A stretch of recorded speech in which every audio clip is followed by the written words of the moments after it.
Okay, Dave, how are you doing today? Very well, thanks, Alex. Dave Archer, CEO, Savannah Resources, ticker on AIM, SAV. It's been a little while since we've caught up.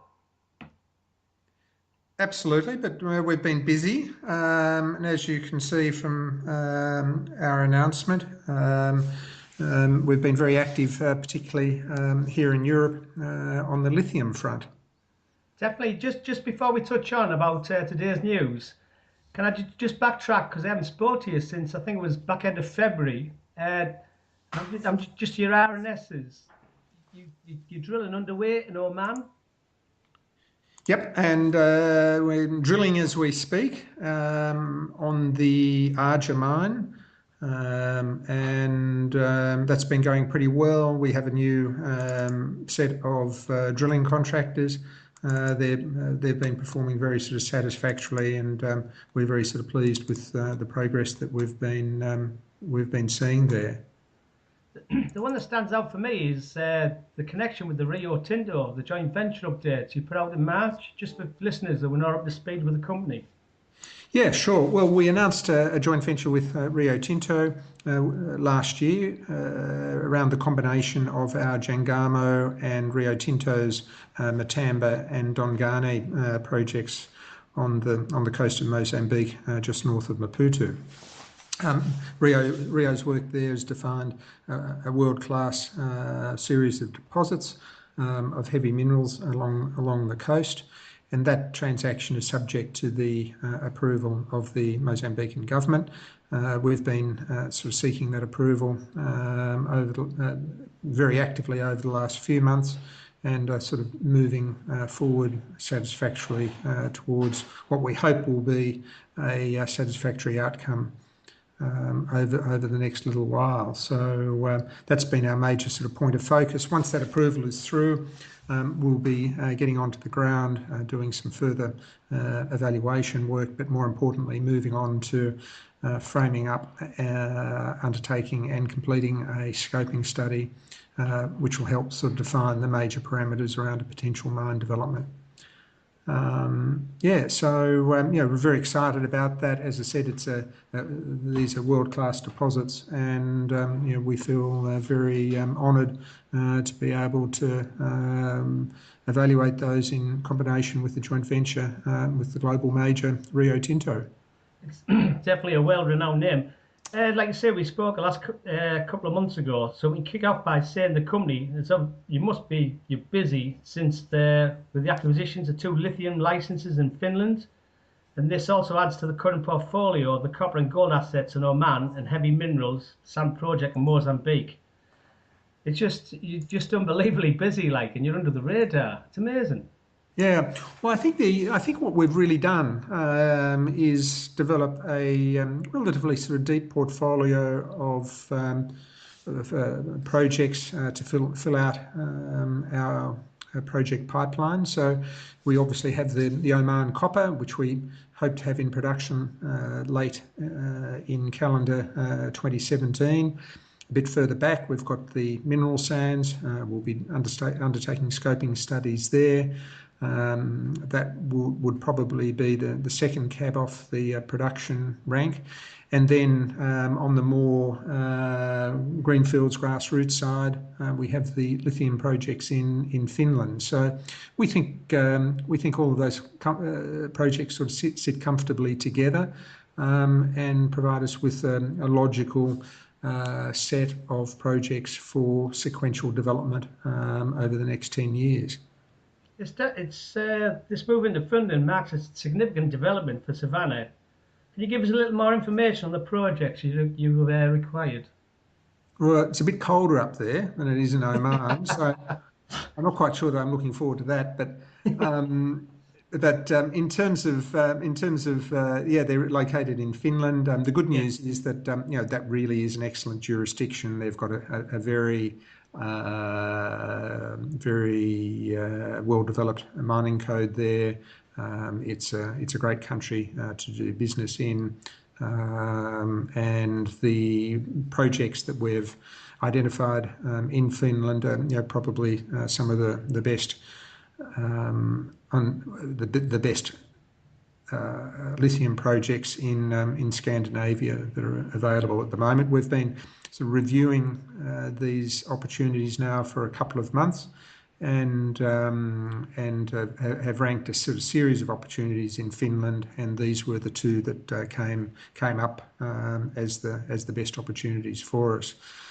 They cover an area of about 159 square kilometres, and they're something of the order of 117 individual occurrences of these pegmatite complexes. And lithium minerals have been identified on the areas, and Finland itself has had a history of modest lithium mining over recent decades. So we think it ticks a lot of boxes, and we're pretty excited that we'll be able to get in there, and we think we'll be able to undertake a quite effective exploration program during the balance of calendar 2016. Well, it's definitely a political stable country. Lithium appears to be it's probably not the right word, but the hot commodity at the moment. Can you just explain to the viewers, or the listeners, sorry, why you're going into this sector, and what do you see forward coming from it? Well, I think the demand for lithium will really be supported by the increasing demands for particularly things like electric vehicles, EVs. People like Tesla in the United States are looking to produce 500,000 cars per annum, which will be fully electric vehicles. Tesla is actually manufacturing a gigafactory just outside of Reno, Nevada, which will consume the equivalent amount of lithium that's in that one factory that's currently consumed globally at the moment per annum. So electric vehicles are really going to drive the sort of growth in demand for lithium-based minerals. For example, in China at the moment, there are something like 50 million electric bikes, mainly lead acid battery powered bikes. Okay. But over time, we think that'll sort of change over. The fleet will change over to mainly lithium battery powered bikes. In Beijing alone, there are something of the order of 2.5 million of these electric bikes wandering around the streets. And I was in Shanghai a few weeks ago, and almost got caught on a couple of occasions by these very sort of silent electric bikes that whiz around the streets. So that's really going to sort of drive lithium demand. As well as that, the cost of lithium batteries will go down. They'll become much more competitive for storage of electricity, on a grid scale, industrial scale, commercial scale, and even individual scale. So, with renewable energy, obviously there's a lot of energy generated during the course of the day with solar power, and it's windier during the day than generally it is at night. So there'll be an increasing requirement for temporary storage from renewable sources, and again that'll sort of play to the demand for lithium.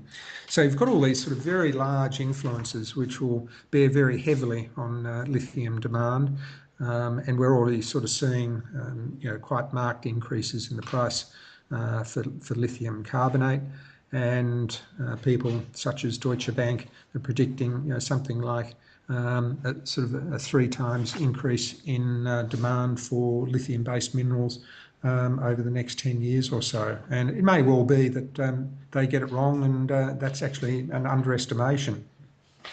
Yeah, on the positive side, because like you say, if you look at the lithium and you look at the major car manufacturers in Europe now, that's the way they're turning. You see it every week. Everybody's talking about it now. That's the way they've got to go.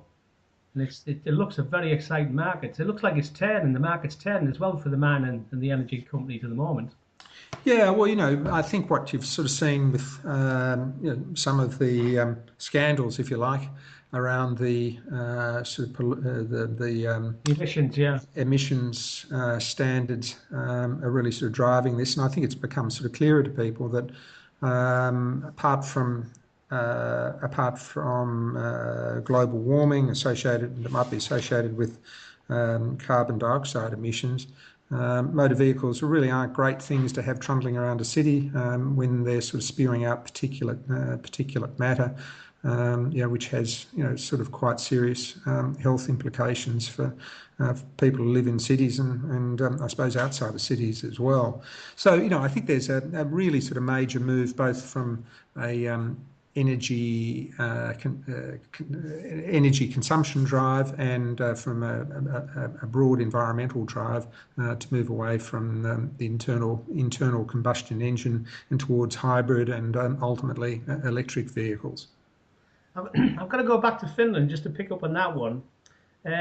I'll sound really clever here, but I'm not, obviously. It says Finland was ranked #1 by the Fraser Institution in its 24 survey of 122 mining jurisdictions around the world.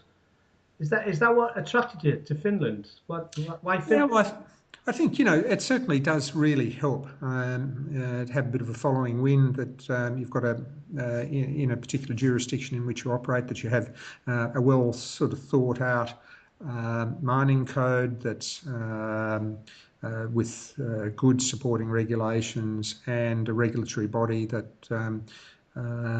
is adept at sort of managing the process and sort of encouraging exploration and investment in the country. And we sort of see all of those features in Finland. Yeah. And so it's an attractive place in which to invest. It's a modern first world country. I mean, it's not to say that it's necessarily easier. We do expect that there will be, of course, the usual and not unsurprising requirements around, sort of world's best practice in terms of social and environmental management. And of course, we're sort of very used to performing and operating our business to those sorts of standards. So it's a good place to operate, and not too far from London either. Yeah, that's true. Right, so this is a double question for you. What are your development plans for these lithium projects, and also what would you say to your shareholders today with the direction you're going? Yeah, well, I think in terms of the way forward, I think 2016 will be an active year. We'll get these licenses fully granted. At that stage, we'll put a small team on the ground to do further mapping, sampling, and assaying of these lithium pegmatites. On the back of that, I think we'll then perhaps do some trenching, which will expose, if you like, the lines of mineralisation there. That'll give us a much better understanding of the geometry of these deposits as a prelude to defining drilling targets by the end of this year, and perhaps putting some drill holes into it, maybe even late this year, all going well.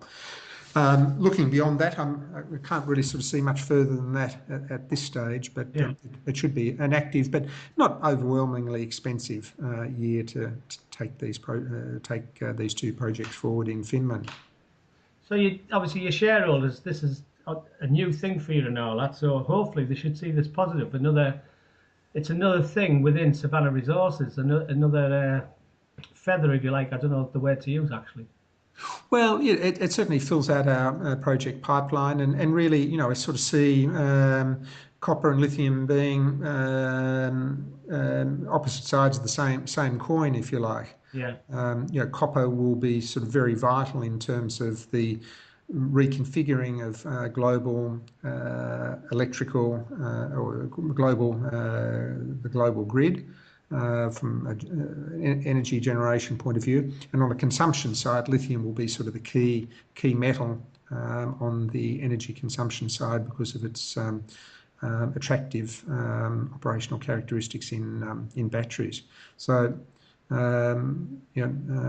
opposite sides of the same coin. Yeah, definitely. I'll just put one more to you because I know you're a busy guy.